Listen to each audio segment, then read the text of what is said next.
Do intro Hayes. Do you want me to wear a mic, or are you just going to use the No, I mic got the mic on here. Okay. Just let me know when it's rolling, and I can... You're rolling. So just do an intro. Say, hey, I'm Ryan from EFT. This is the intro. No. This is the intro. I'm Ryan from Advanced Fuel Dynamics, and today... I hate to do this. Ethan is trying to steal my Topo Chico! No! I'm almost done. Let me All right, I'm Ryan with Advanced Fuel Dynamics, and today Ethan has sent me a list of comments from the internet. I don't know if they're about our products or E85, or it's probably some sort of mixture thereabouts, so there's a lot of them. So I'm going to go ahead and start reading through these. EJ25 STI running E85, can never go back. It's absolutely the best. Cobb made a flex fuel kit and never think about it. Corn is the way. Awesome. Yeah, I think kind of what he's alluding to is he never has to think about what blend his fuel is. Obviously E85, can vary. So having a true flex fuel setup is definitely the way to go. And for someone like him, we have upgrades for that setup, with our new sensor and with our FlexLink that you can add on to a system like that. We just got back from the Targa with Rowdy. And so we drove about 1,200 miles on the road, and I couldn't get E85 at one of our stops. So I put gas in it and sent it, good to go. No issues. I don't think I ever plugged my tuning laptop in it on that trip. So yeah, just rocking and rolling. It's good to go. Definitely flex fuel is the way to go. Where I live in California, the ethanol content is consistently 90 to 95%.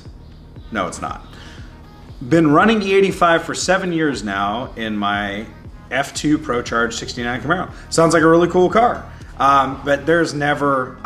The only reason you're seeing 90 to 95% is someone's using a water tester, which is inaccurate. So it is illegal for the stations to sell that high of content of this is like an ATF thing. They can't sell more than 83%. You're not getting that high of content out of a pump.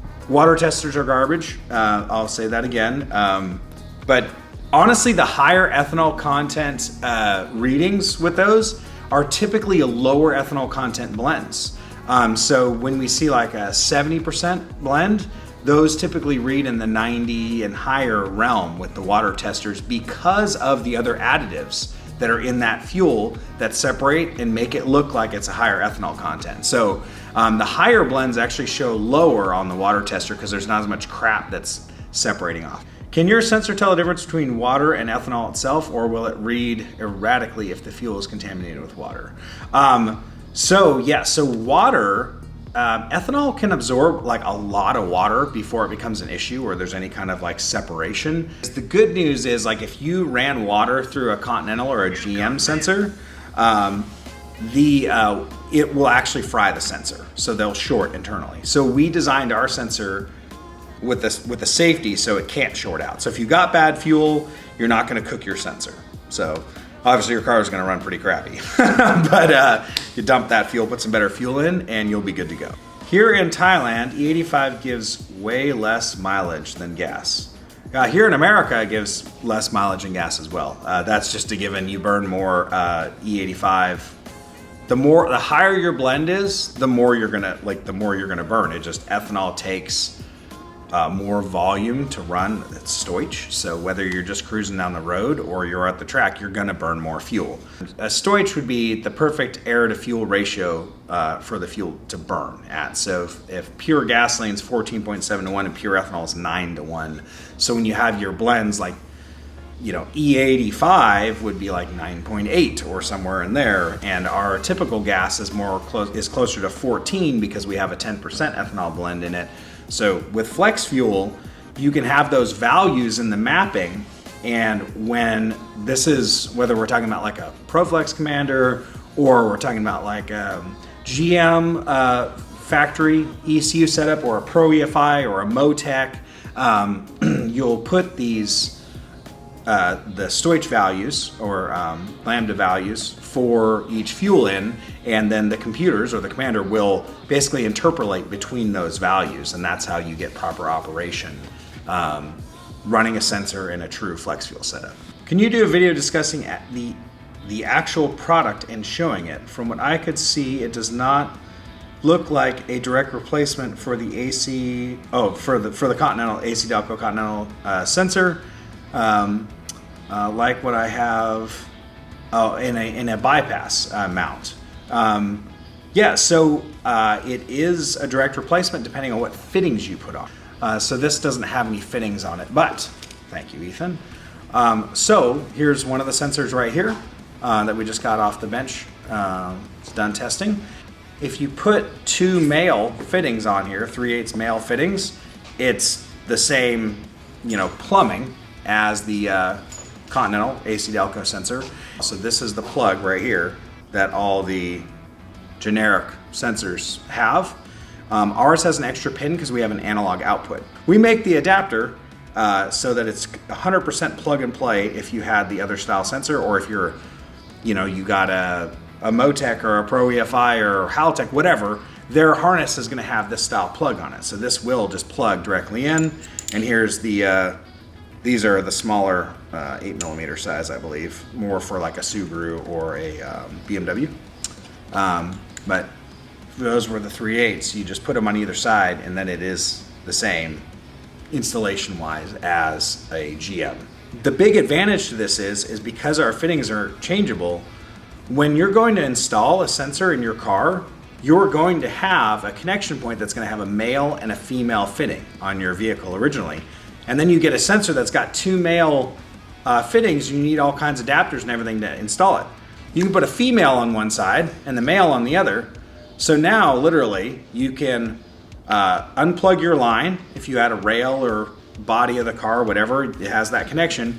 Plug your line right back on here, and then plug the sensor onto the hard line, and you're literally adding, it's just over an inch of space. So tons of applications won't even need adapters. You can just plug this onto your hard line, plug your soft line right on this other side, and you're good to go. You don't need, all these lines, adapters, and those clamshells are like 6 inches long. They're huge. So we can have the same thing in this space. You can put your AN fittings right on this, and it's only an inch. Here's the plate that goes on our sensor, and it will literally just threads right on to your rail or your fuel pressure regulator mounts right there. You can have whatever fitting you want, whether it's an AN, quick connect, any size, right on the other side. Really easy to plumb that way. And so when you're looking at this, here's your bypass kind of a setup, and there's your Continental GM sensor right there. All of that compared to that, and we can put the same AN fittings on here, and actually we can do -12 on our sensor without any restrictions. When you look through this guy, even if I take this fitting off, either you can tell me if the angle is correct. Here's your bypass unit here with the GM sensor in it, and here's our sensor. The form is way easier as far as install, and the flow is dramatically improved at the same time. Plus the electronics, all the other improvements we've been able to do. Space savings, honestly, if you're going out and buying this, it's probably more expensive to do this setup than just getting our sensor. So it's really a win-win kind of situation. With a 2016 Corvette Stingray, do I need to tune it or just plug and play? So for any of the LT engine vehicles, the DI vehicles, you will need to tune those, like with the FlexLink setup. We call it our GM Direct. We always sell those with a FlexLink, but that has the wire that's going to go to your ECU, and so you need to tell the ECU to be looking for that. It's pretty simple. Since we supply these to tuners and other businesses in the industry, we refer customers to their local tuner to have that done. Okay, so context for this one. This one was a guy who was going off, or some individual who was going off about not using corn in their motors. Okay. I was a little bit of a smartass. Oh, you replied to Yeah, that. I did. I replied to this one, and that's why it has so many likes. Awesome. But if you want to just kind of go through it. Basically, this guy says, and it's not spelled correct or anything. Like, I can't spell, but I know that's not correct.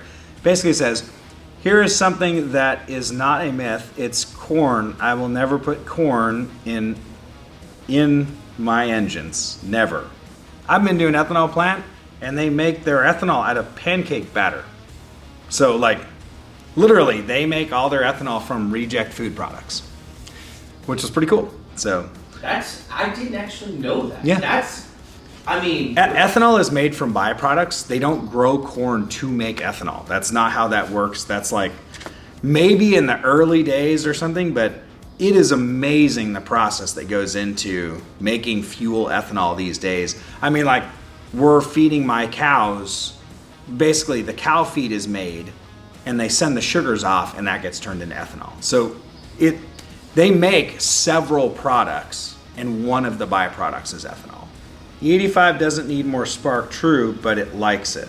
It depends on the car and the setup and all that stuff. Yeah, just as an example, if you have something with a lot of boost, you're probably pulling the timing back just for the vehicle to run in general. And in those cases, you're going to get a lot more knock resistance and you can run some more timing. Or even like the Hellcats, like, man, our Hellcat actually made more power with half a degree less timing than pump gas. That's where it made its peak power. Also, we get into, like we just talked about, the different E85 blends. It's like, what are the additives in there? And that will also make a difference. So just start at the same time and you're running your pump gas on, and it's going to be way safer. You will be making more power. The fuel makes the power, not the timing. How to install a FlexLink E85 module on a C6 Corvette. Do I need to tune my car after? That's probably in that video. Yes, if you're doing a FlexLink, you need to turn on the flex fuel tables in the Corvette.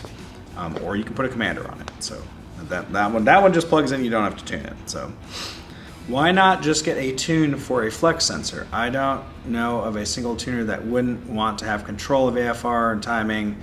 With ethanol blends, seems like your kit modifies injector duty cycle as it detects ethanol, but I don't see how it could possibly take advantage of the added spark advance.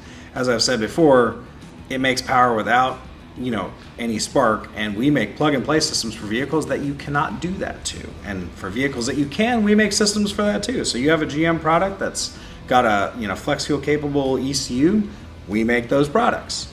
You have something that doesn't, we make products for that too. So our goal is to let anyone run E85 that wants to. That's, whether it's fairly stock or shooting for the moon, we got a setup for you. So, I mean, obviously we make a flex fuel sensor for, vehicles that make over 2,000 horsepower. So, we're not just making one product here. Cut sensor, I tried it, made my vehicle run like crap, a E85 tune better. No clue how that module corrects for ethanol. Think it's hocus pocus. Interesting. I stopped doing E85 tunes in like before 2010 for sure, because it sucks. So, I mean, you make more power as soon as you tune it, and then as soon as you fill it up again, there's usually an issue or it's not perfect. The way I like to tune is it's right on. And so seeing things vary, with the changing, blends of fuel and everything just drove me up a wall. That's why I started doing flex fuel stuff. So yeah, no, flex fuel is always going to be better. Fully true flex fuel is going to keep everything dialed in no matter what your blend is. That's the whole deal. So, I mean, an E85 tune is like running a carburetor. When you get it dialed, it's dialed, and then, hey, why is it not running good? Oh, it's same thing. I mean, it's like putting, swap your jets in the carburetor. You're locking yourself in when there are actual changes. Now, if you're running a barrel fuel, that's the only time I have no problem with an E85 tune. You got a race car, you buy your fuel from, Ignite or Sunoco, some of these other guys. That's the only fuel you run on. You tune it for that. There's no problem with that. We mostly deal with street vehicles or cars like this, like the Drag and Drive or, Targa, One Lap of America. Street cars. Yeah. Most of our customers use their vehicle for more than purely racing. And that's when flex fuel just is a must. Or even if you're at an event and you run out of your barrel fuel and you got to switch to another fuel, then you're retuning the car. So even if you're running a barrel fuel and you set it up with flex fuel, you won't have to worry about having to switch over. I mean, I had to run 100 octane in Rowdy because they didn't have E85 anywhere around at the last event. So it was running on like 24% ethanol and the rest of it was 100 octane. So then I don't have to worry about it.